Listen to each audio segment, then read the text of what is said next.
Saya lakukan semua ini Semuanya diam, beliau mau karena bicara. kecintaan saya pada istri saya. Saya tidak tahu bahasa apa yang dapat saya mengungkapkan perasaan, emosi, dan amarah akibat peristiwa yang terjadi di Magelang.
Halo, makasih. Ya, clear ya.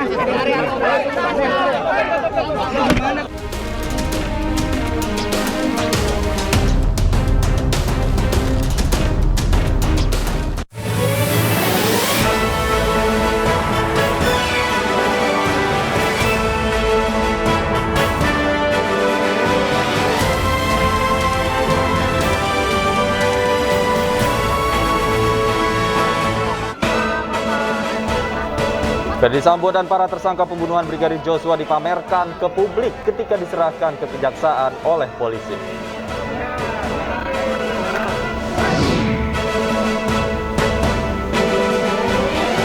Presiden Joko Widodo jenguk korban luka tragedi Kanjuruhan dan meninjau stadion. Presiden perintahkan seluruh stadion diaudit. 5 prajurit TNI diperiksa usai kekerasan terhadap supporter Arema viral di media sosial.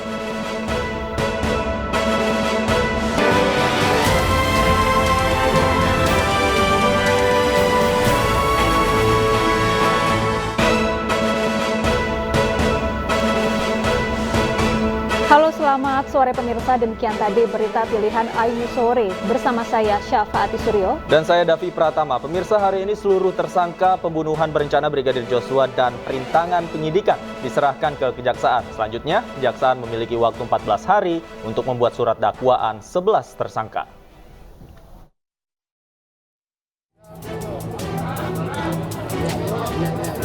Tersangka sekaligus dalam pembunuhan Brigadir Joshua, Ferdi Sambo bersama istrinya Putri Chandrawati tiba di Gedung Kejaksaan Agung Rabu siang.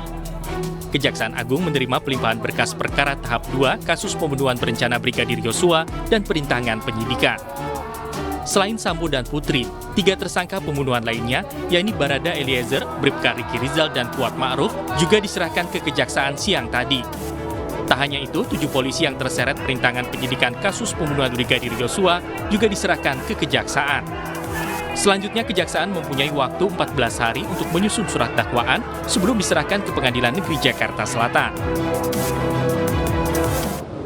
Sesuai dengan ketentuan hukum acara pidana, kami akan menindaklanjutinya dengan mengambil langkah sesuai dengan kewenangan yang diatur dalam undang-undang, bahwa jaksa penuntut umum sesuai dengan ketentuan hukum acara pidana berwenang melakukan penahanan terhadap tersangka yang diserahkan kepada kami. Selain para tersangka, 3 kontainer berisi barang bukti juga diserahkan ke kejaksaan. Sementara itu, 30 jaksa akan dikerahkan untuk menangani perkara pembunuhan berencana. Adapun 43 jaksa bertugas menangani kasus perintangan penyidikan. Tim Liputan iNews melaporkan. Tersangka pembunuhan Brigadir Joshua, Ferdi Sambo mengaku menyesal karena emosi dan berakibat pada hilangnya nyawa Brigadir Joshua. Sambo menyatakan istrinya tidak bersalah dan meminta maaf kepada keluarga Joshua. Dia mau ngobrol. Saya majelis hakim yang mulia. Saya lakukan semua ini Semuanya diam, beliau mau karena bicara. kecintaan saya pada istri saya. Saya tidak tahu bahasa apa yang dapat saya mengungkapkan perasaan, emosi, dan amarah akibat peristiwa yang terjadi di Magelang. Kabar yang saya terima sangat menghancurkan hati saya. Saya sangat menyesal, sangat emosi pada saat itu. Saya siap untuk menjalani semua proses hukum. Istri saya tidak bersalah, tidak melakukan apa-apa, justru menjadi korban. Saya menyampaikan permohonan maaf kepada pihak-pihak yang sudah terdampak atas perbuatan saya, termasuk bapak dan ibu dari Joshua. Ya Pak, terima kasih. Ya, untuk memperbarui informasi terkait Ferdi Sambo dan tersangka lainnya setelah diserahkan ke Kejaksaan, kita sudah terhubung dengan Ayu Pratiwi yang saat ini berada di Kejaksaan Agung. Selamat sore, Ayu. Setelah diserahkan ke Kejaksaan, para tersangka ini ditahan di mana, Ayu?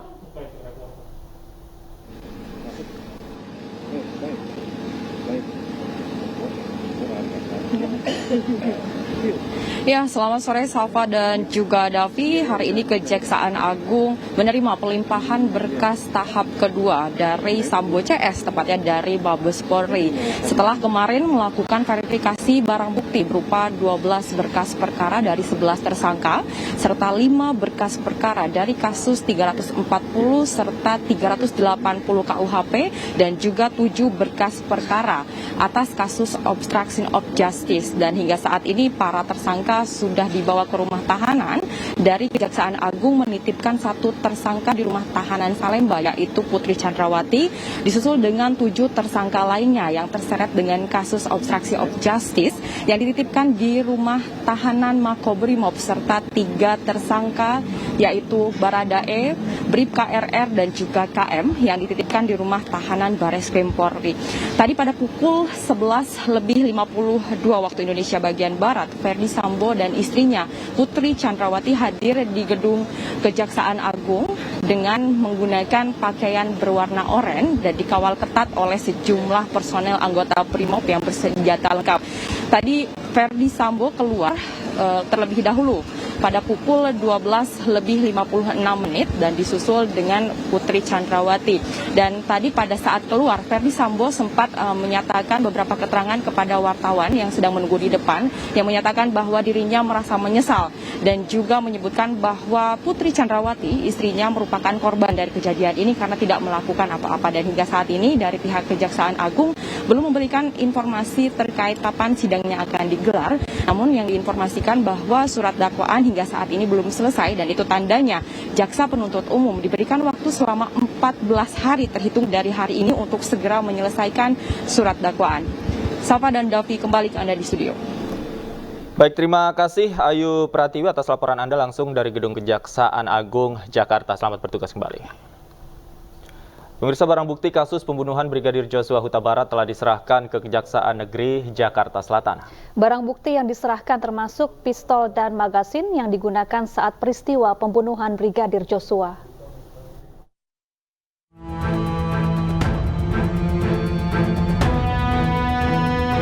Kejaksaan Negeri Jakarta Selatan menerima pelimpahan barang bukti kasus pembunuhan Brigadir Joshua Selasa pagi.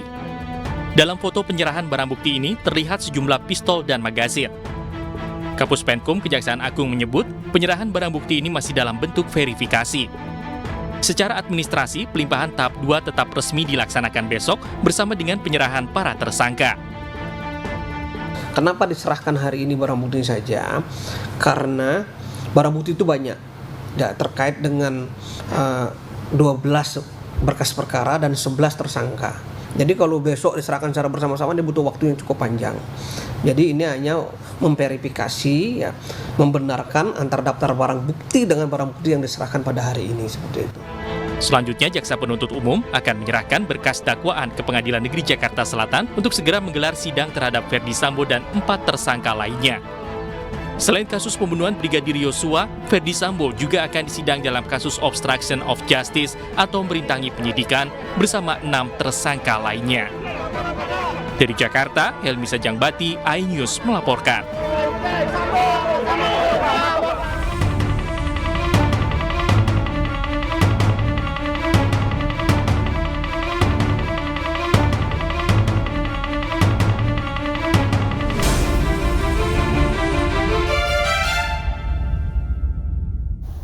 Pemirsa, Presiden Joko Widodo meninjau langsung Stadion Kanjuruhan di Kabupaten Malang untuk mendapatkan gambaran langsung tragedi yang terjadi 1 Oktober lalu. Presiden juga menemui korban tragedi Kanjuruhan yang masih dirawat dan ahli waris korban meninggal dunia di Rumah Sakit Saiful Anwar, Kota Malang.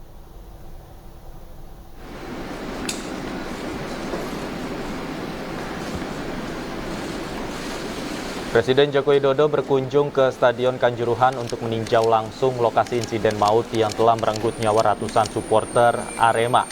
Setelah tragedi yang terjadi 1 Oktober lalu, Presiden meminta Kementerian Pekerjaan Umum untuk mengaudit seluruh bangunan stadion yang ada di Indonesia.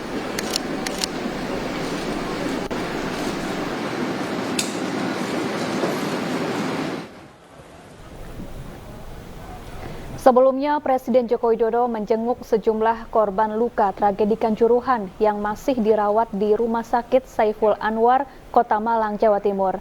Presiden juga memberikan santunan kepada ahli waris korban meninggal dunia atas tragedi kemanusiaan di Stadion Kanjuruhan. Besar nilai santunan yang diberikan Presiden Joko Widodo kepada ahli waris sesuai yang dikatakan Menko Polhukam, yaitu 50 juta rupiah per jiwa. Setelah memberikan santunan, Presiden bersama Menko Polhukam, Menko PMK, Menpora, Kapolri, dan Gubernur Jawa Timur menengok beberapa korban luka yang masih dirawat di Rumah Sakit Saiful Anwar, Kota Malang. Habis dari sini langsung. Saya menjenguk para korban tragedi di Stadion Kanjuruhan Malang. Saya ingin memastikan bahwa yang dirawat di rumah sakit ini mendapatkan pelayanan yang paling baik. Tadi saya juga menyampaikan kepada para pasien korban bahwa seluruh biaya untuk perawatan ditanggung oleh pemerintah dan pemerintah daerah. Iya, kenapa dibentuk tim pencari fakta independen? Karena ingin kita usut tuntas, tidak ada yang ditutup-tutupi, yang salah juga diberikan sanksi, kalau masuk ke pidana juga sama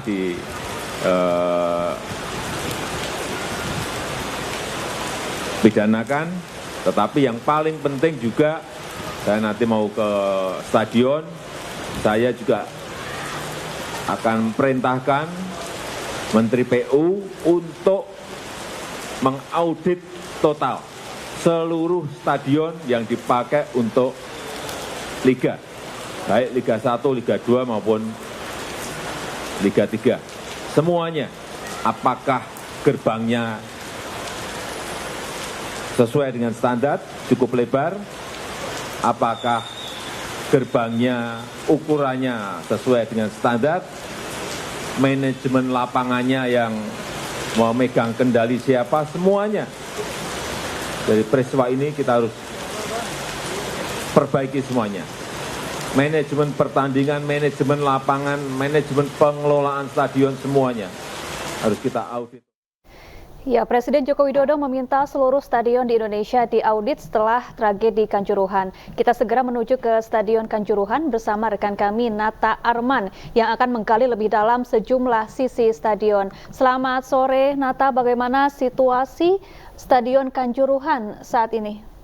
Pemirsa, pasca terjadinya insiden maut yang setidaknya telah menelan korban jiwa ratusan supporter Aremania pada tanggal 1 Oktober 2022 yang lalu, beginilah kondisi di pintu 13 yang mana pintu inilah merupakan saksi bisu yang mana banyak sekali dari supporter Aremania yang terkunci di dalam ini. Dan untuk itu saya akan mengajak Anda beserta juru kamera Novan Dwi untuk mengeksplor lebih lanjut.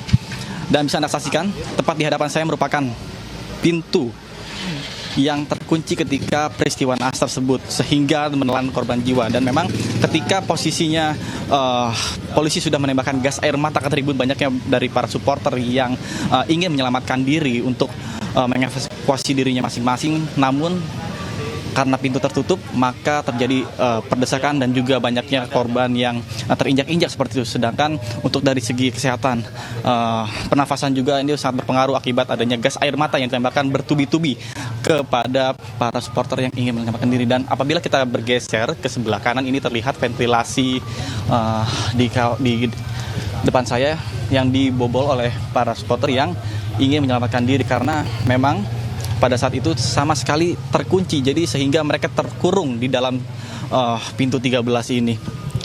Dan dapat kami sampaikan juga pemirsa bahwa dengan adanya hal ini pihak polisi juga sudah menonaktifkan sebanyak 9 anggotanya yang mana saat itu sedang bertugas, dan juga beberapa anggota yang menjadi operator penembakan gas air mata ke arah tribun sehingga menyebabkan korban meninggal dunia yang sangat banyak, bahkan lebih dari 100 orang.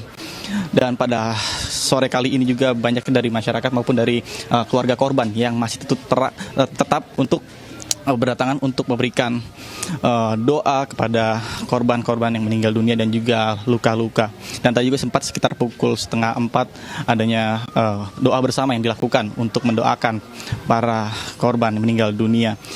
Kemudian tadi sekitar pukul 2:30 juga Presiden Joko Widodo sempat datang untuk meninjau dan juga melihat secara langsung kondisi stadion ini pasca terjadinya insiden naas tersebut. Dan di sini juga terlihat adanya beberapa poster-poster yang mengatakan bahwa stop brutalitas kepolisian, kemanusiaan adil dan beradab. Meskipun memang menjadi sorotan, ini adalah penggunaan gas air mata yang digunakan oleh pihak polisi untuk mengurai massa. Sedangkan dari pihak FIFA sendiri ini sudah tidak diizinkan untuk melakukan penguraian massa di dalam stadion untuk menembakkan gas air mata, sehingga buntut dari akibatnya banyak sekali korban meninggal dunia dan juga luka-luka. Demikian informasi yang bisa kami sampaikan. Saya kembalikan ke studio, Davi. Terima kasih Nata Arman atas laporan Anda langsung dari Stadion Kanjuruhan, Malang, Jawa Timur. Selamat bertugas kembali. 5 prajurit TNI diperiksa usai kekerasan terhadap supporter Arema viral di media sosial. Informasinya usai jeda, tetaplah di iNews Sore.